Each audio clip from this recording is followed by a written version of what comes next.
ಮೊದಲನೇ ಪ್ರಶ್ನೆ, ಜಗತ್ತಿನ ಅತಿ ಹೆಚ್ಚು ಜನರು ಬೆಳಗ್ಗೆ ಸೇವಿಸುವ ಪಾನೀಯ ಯಾವುದು? ಆಪ್ಷನ್ಗಳು: ಎ ಚಹಾ, ಬಿ ಕಾಫಿ, ಸಿ ಹಾಲು, ಡಿ ಜ್ಯೂಸು. ಸರಿಯಾದ ಉತ್ತರ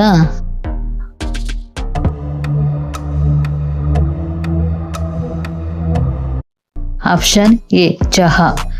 ಎರಡನೇ ಪ್ರಶ್ನೆ, ಹಳದಿ ಬಂಗಾರವೆಂದು ಯಾವ ಮಸಾಲ ಪದಾರ್ಥವನ್ನು ಕರೆಯುತ್ತಾರೆ? ಆಪ್ಷನ್ಗಳು: ಎ ಚಕ್ಕೆ, ಬಿ ಲವಂಗ, ಸಿ ಅರಿಶಿಣ, ಡಿ ಧನಿಯಾ. ಸರಿಯಾದ ಉತ್ತರ ಆಪ್ಷನ್ ಸಿ ಅರಿಶಿಣ.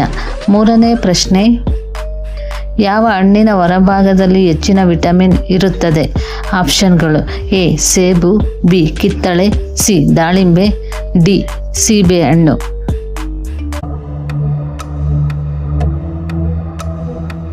ಸರಿಯಾದ ಉತ್ತರ ಆಪ್ಷನ್ ಎ ಸೇಬು. ನಾಲ್ಕನೇ ಪ್ರಶ್ನೆ, ಕೆಂಪು ಬಂಗಾರವೆಂದು ಯಾವ ಮಸಾಲ ಪದಾರ್ಥವನ್ನು ಕರೆಯುತ್ತಾರೆ? ಆಪ್ಷನ್ಗಳು: ಎ ಮೆಣಸಿನಕಾಯಿ, ಬಿ ಕೇಸರಿ, ಸಿ ಚಕ್ಕೆ, ಡಿ ಲವಂಗ.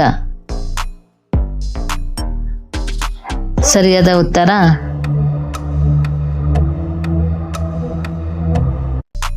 ಆಪ್ಷನ್ ಬಿ ಕೇಸರಿ. ಐದನೇ ಪ್ರಶ್ನೆ, ಯಾವ ಹಣ್ಣನ್ನು ಸುವರ್ಣ ಹಣ್ಣು ಎಂದು ಕರೆಯುತ್ತಾರೆ? ಆಪ್ಷನ್ಗಳು: ಎ ಹಲಸಿನ ಹಣ್ಣು, ಬಿ ಮಾವಿನ ಹಣ್ಣು, ಸಿ ದ್ರಾಕ್ಷಿ, ಡಿ ಬಾಳೆಹಣ್ಣು.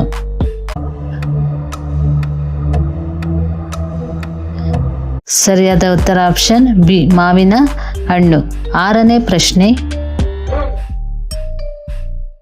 ಜಗತ್ತಿನಲ್ಲಿ ಅತಿ ಹೆಚ್ಚು ತಿನ್ನುವ ತರಕಾರಿ ಯಾವುದು?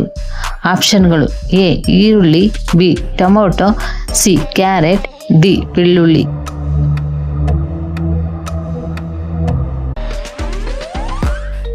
ಸರಿಯಾದ ಉತ್ತರ ಆಪ್ಷನ್ ಬಿ ಟೊಮೊಟೊ. ಏಳನೇ ಪ್ರಶ್ನೆ, ಬಡವರ ಸೇಬು ಎಂದು ಯಾವ ಹಣ್ಣನ್ನು ಕರೆಯುತ್ತಾರೆ? ಆಪ್ಷನ್ಗಳು: ಎ ಸೀತಾಫಲ, ಬಿ ಪರಂಗಿ ಹಣ್ಣು, ಸಿ ಸೀಬೆ ಹಣ್ಣು, ಡಿ ಕಿತ್ತಳೆ ಹಣ್ಣು. ಸರಿಯಾದ ಉತ್ತರ ಆಪ್ಷನ್ ಸಿ ಕಿತ್ತಳೆ ಹಣ್ಣು. ಎಂಟನೇ ಪ್ರಶ್ನೆ, ಪಿಜ್ಜಾ ಮೊದಲು ಯಾವ ದೇಶದಲ್ಲಿ ಮಾಡಲಾಯಿತು? ಆಪ್ಷನ್ಗಳು: A China, B Italy, C America, D France. ಸರಿಯಾದ ಉತ್ತರ ಆಪ್ಷನ್ ಬಿ ಇಟಲಿ. ಒಂಬತ್ತನೇ ಪ್ರಶ್ನೆ, ಯಾವ ಆಹಾರ ಪದಾರ್ಥವನ್ನು ಪ್ರಕೃತಿಯ ಸಕ್ಕರೆ ಎಂದು ಕರೆಯುತ್ತಾರೆ? ಆಪ್ಷನ್ಗಳು: ಎ ಬೆಲ್ಲ, ಬಿ ಖರ್ಜೂರ, ಸಿ ಜೇನುತುಪ್ಪ, ಡಿ ಹಣ್ಣಿನ ರಸಗಳು.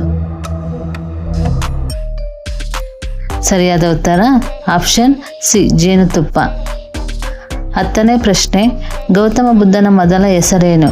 ಆಪ್ಷನ್ಗಳು: A Siddhartha, B Rahula, C Ashoka, D ಚೆನ್ನ.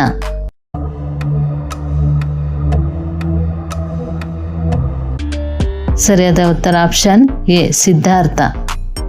11ನೇ ಪ್ರಶ್ನೆ, ಭಾರತದಲ್ಲಿ ಹೆಚ್ಚು ಜನರು ಯಾವ ಕೆಲಸದಲ್ಲಿ ತೊಡಗಿರುತ್ತಾರೆ? ಆಪ್ಷನ್ಗಳು: ಎ ವ್ಯವಸಾಯ, ಬಿ ಹೈನುಗಾರಿಕೆ, ಸಿ ಕೈಗಾರಿಕೆ, ಡಿ ಸರ್ಕಾರಿ ಉದ್ಯೋಗ. ಸರಿಯಾದ ಉತ್ತರ ಆಪ್ಷನ್ ಎ ವ್ಯವಸಾಯ. 12ನೇ ಪ್ರಶ್ನೆ, ಭಾರತದ ರಾಷ್ಟ್ರೀಯ ಕ್ರೀಡೆ ಯಾವುದು?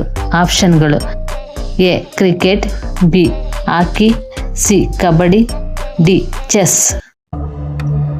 ಸರಿಯಾದ ಉತ್ತರ ಆಪ್ಷನ್ ಬಿ ಹಾಕಿ. ಇಷ್ಟು ಜಿಕೆಗೆ ಸಂಬಂಧಿಸಿದ ಪ್ರಶ್ನೋತ್ತರಗಳು. ಈ ವಿಡಿಯೋ ಇಷ್ಟ ಆದಲ್ಲಿ ಪ್ಲೀಸ್ ಸಬ್ಸ್ಕ್ರೈಬ್ ಮಾಡಿ, ನಮ್ಮ ಚಾನಲ್ಗೆ ಸಪೋರ್ಟ್ ಮಾಡಿ. Thank you.